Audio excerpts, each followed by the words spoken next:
Vamos lá, pessoal? Tudo bem?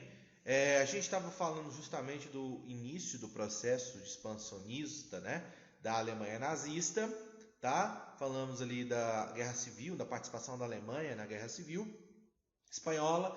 Foi o momento onde a Alemanha testou, né, seus equipamentos, a sua máquina de guerra para poder colocar em prática o tão sonhado plano de Hitler do tal do espaço vital, né? Da construção do espaço vital, reunindo aí na grande Alemanha esses povos de origem germânica. O primeiro passo nesse sentido foi o chamado Anschluss, né? A anexação da Áustria, já em 1935, 1936. Esse processo se insere no que eu chamei na aula passada de Guerra das Flores. Por que Guerra das Flores? Porque as forças alemãs eram recebidas pelas populações germânicas, né, obviamente, com festa, visto como libertadores, né, das atrocidades cometidas, as violações cometidas no Tratado de Versalhes. A Áustria é um país de cultura germânica, né, então austríacos e alemães são povos irmãos, e foi realizado um plebiscito na Áustria, né, lógico, houve todo um orquestramento, né, por parte da cúpula nazista, uma influência muito forte, mas houve um plebiscito e os austríacos optaram e escolheram, né, voluntariamente participar do chamado Terceiro Reich, né? Depois Hitler vai retomar a influência alemã, na região da Renânia, né, no vale do rio Reno. Você lembra da tal da Alsácia e da Lorena? Pois é, né? Hitler ocupa essa região militar, né, que tinha uma maioria da população alemã, que foi incorporada pela França durante a Primeira Guerra, com o Tratado de Versalhes no final da Primeira Guerra Mundial. Então, mais uma ação, né, bem sucedida, sem disparar um único tiro, né, sem usar a força, a violência. Mas dentro daquela perspectiva que eu expliquei para vocês no vídeo anterior, né, de aproveitar-se desse momento de fraqueza, de fragilidade das democracias ocidentais, né, principalmente da França e da Inglaterra, na Europa, para poder colocar esse projeto em pauta. Ele mexia uma peça. Como ele percebia que não havia retaliação, ele mexia outra e assim por diante, né? Em 1938, nós temos um evento aqui interessante, que é a assinatura, né, de um documento na chamada Conferência de Roma, ou também conhecida como Conferência de Munique, tá? Por que esses dois nomes? Porque quem organiza o processo é o Mussolini, né? Então a discussão começa em Roma, mas o acordo ele é assinado na cidade alemã de Munique. Então, Conferência de Roma, Munique, às vezes aparecem as duas nomenclaturas, mas enfim. Em 1938, foi assinado um acordo. A França e a Inglaterra, já obviamente, né, muito desconfiadas desse movimento expansionista alemão, queria colocar um freio, um breque nessa dinâmica. E aí, tentaram esse contato, né, com Hitler. Quem fez essa mediação foi o próprio Mussolini. E aí ficou decidido o seguinte, que Hitler iria comprometer-se a não anexar nenhum outro território à Alemanha, se os ingleses e os franceses concordassem, né, em entregar a região dos Sudetos na Tchecoslováquia, né, a atual República Tcheca, né? Porque a Tchecoslováquia separou, hoje é dois países, você tem a República Tcheca e a Eslováquia. Os Sudetos era uma parte, né, da Alemanha que foi tirada, né, do Império Alemão ali durante aquela dinâmica do Tratado de Versalhes, pós Primeira Guerra Mundial. Então você tinha ali nessa região que era da Tchecoslováquia uma população de mais ou menos 7 milhões de alemães vivendo ali. Engraçado que a Tchecoslováquia mesmo, né, que era a maior interessada, né, nesse processo, nem sequer foi convidada a participar dessa conferência. Resultado é que Hitler assume, né, publicamente esse compromisso de anexar os Sudetos e não atacar nenhum outro território, principalmente a Polônia.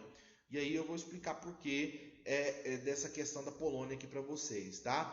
Então, dá uma olhada nesse mapa. A Áustria, né? O controle austríaco, né? O Anschluss. Nós temos aqui a anexação dos Sudetos, né? Na Tchecoslováquia. E o próximo passo que os franceses e os ingleses não queriam que a Alemanha fizesse era a anexação da parte da Polônia. Por quê? A Polônia foi criada como território independente a partir do território da assinatura do Tratado de Versalhes. E os franceses e os ingleses tiveram essa brilhante ideia de criar essa faixa aqui, ó, né, acompanha o cursor, né, a cidade de Danzig, para dar à Polônia saída para o Mar Báltico. É o famoso corredor polonês. Acho que você já ouviu falar dessa expressão. E o que aconteceu? A Alemanha ficou dividida. Um pedaço da Alemanha, que é a Prússia Oriental, ficou dentro da Polônia. Olha que coisa, que cagada, desculpa o palavrão, perdão, Amy, que erro diplomático, né? Os caras fizeram aqui.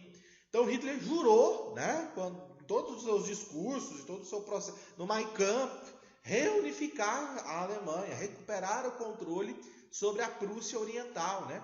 Ou seja, acabar com o território polonês. Só que na Conferência de Munique, em 1938, ele assinou um documento falando, olha, não vou atacar a Polônia, eu me comprometo, eu juro, né, que se eu ficar com os Sudetos, eu não anexo mais nenhum território. Então, para os ingleses e para os franceses, era um documento válido, né? Enfim, obviamente, tinha essa expectativa que Hitler iria cumpri-lo. Só que Hitler estava defect and walk, né? Para aquilo que foi assinado ali. Já tinha um projeto na cabeça de poder anexar a Polônia mesmo e não estava muito contando com essa...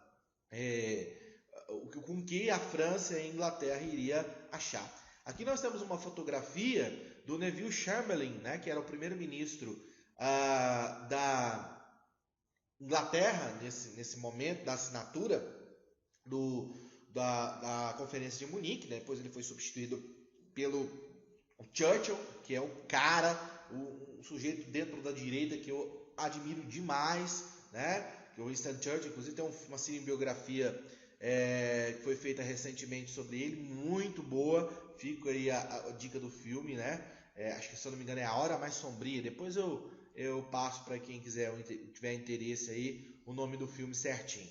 Mas fica a dica para vocês. Filme sobre Segunda Guerra Mundial é o que não falta, né, gente? Então, você tem várias produções aí que abordam essa temática. Mas, enfim, vamos lá. Aqui nós temos o Chamberlain, quando ele volta para Londres, né, depois de ter assinado esse documento, ele volta acenando, né, com esse papelzinho na mão aí, falando: a paz de nosso tempo foi assegurada.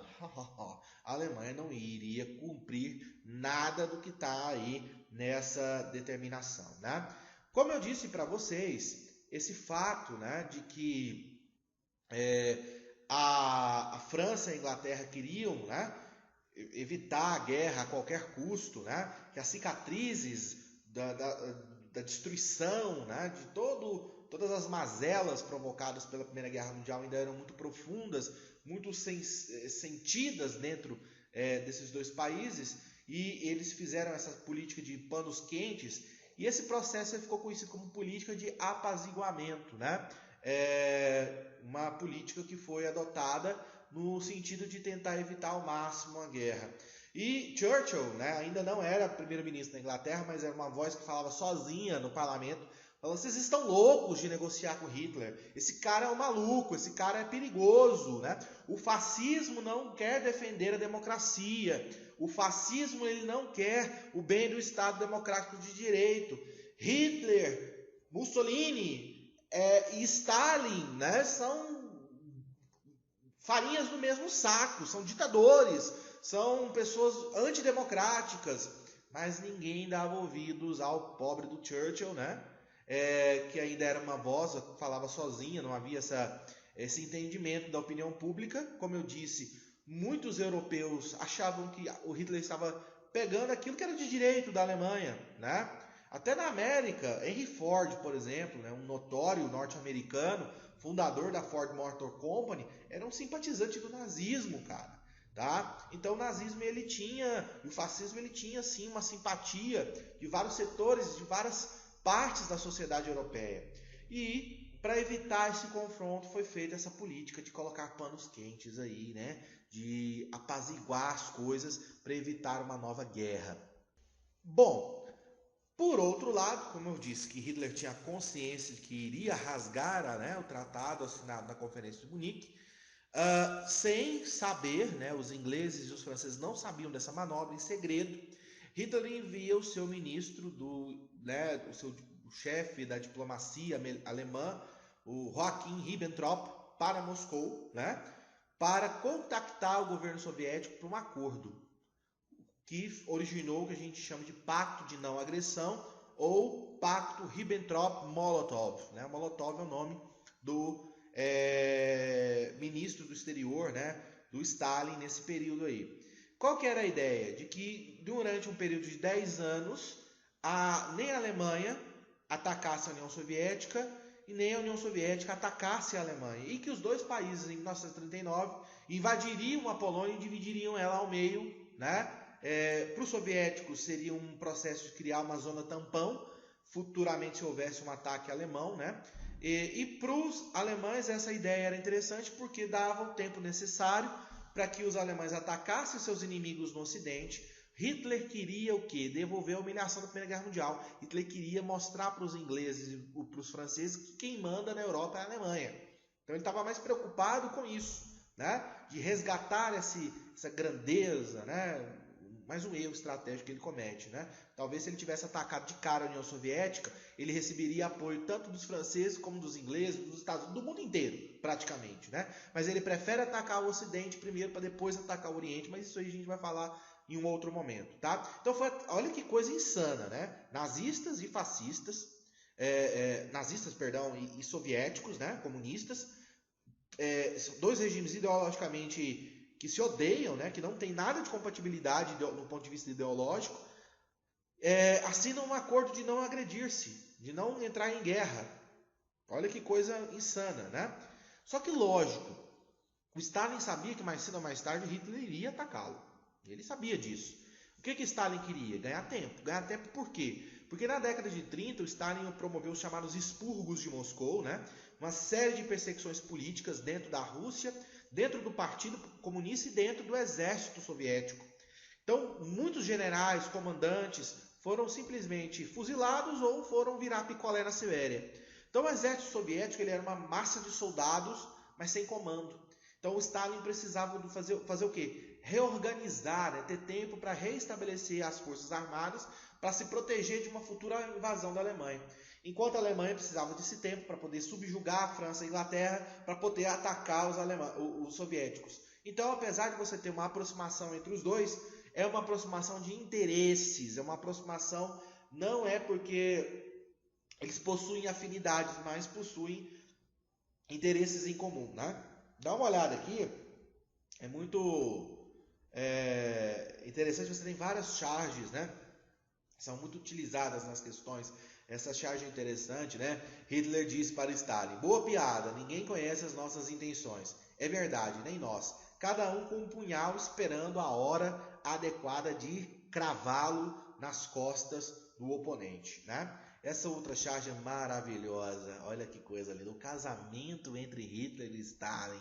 Olha a felicidade do Stalin. Olha o olhar de Hitler, esse esposo atencioso. Olha o detalhe do terno com a suástica, não é verdade? O bolo de casamento cheio de foices e martelos e suásticas. Olha que vestido bafônico que o Stalin está usando. Olha que coisa linda, E aqui a frase: até quando vai durar essa lua de mel, Depois, o acordo aqui, Ribbentrop foi assinado em 1938, mas em 1939 ele foi divulgado na imprensa e deixou perplexo os franceses e os ingleses, diante dessa nova realidade, dessa aliança momentânea, dessa aproximação momentânea entre Stalin e Hitler, Enfim, eu vou encerrar esse segundo vídeo aqui, terminando dessa questão do pacto de não agressão, o Ribbentrop-Molotov.